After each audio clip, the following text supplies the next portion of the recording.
All right, doing a repairability test for Jack Caraway. This is the shingle that we're going to be replacing. You can see the chalk on it, and you can see the crease mark where the wind blew it up and it creased. And you can see the teeth buckled on the shingle. We've got it outlined too, so you can see that. So first we're going to unseal the shingle above it so that we can get up under this one and remove it off the roof.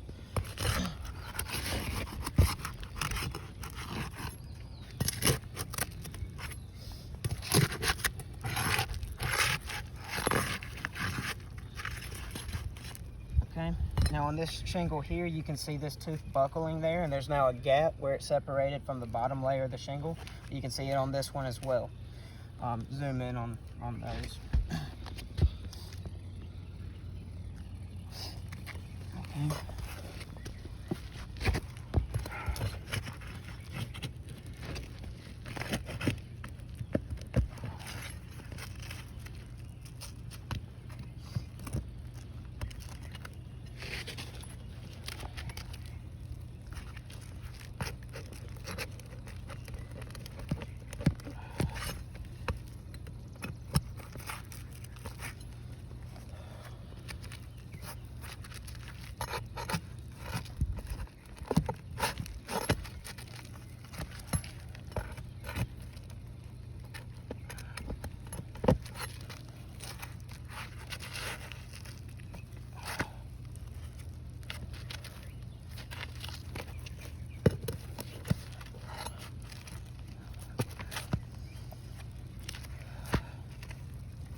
Okay. Again, on the shingle above that, you can see the same thing.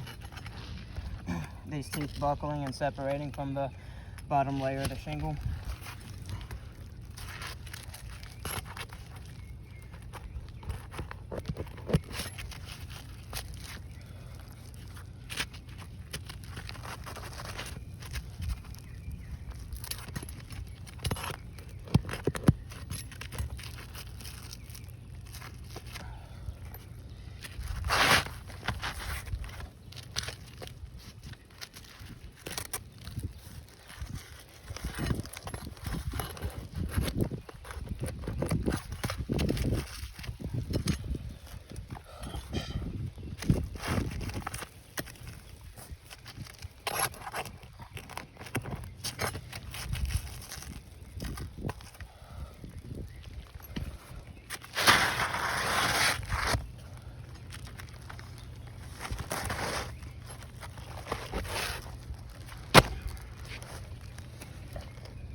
Okay, now that we've replaced the shingle, you can see on the shingle above, all of these teeth buckling, like I said. You can also see crease lines from having to lift up the shingle to nail this shingle that we replaced, and it's creased all the way across, and you can see where the granules have come off from that creasing. So this roof is clearly non-repairable, as our last repair test showed, and this one.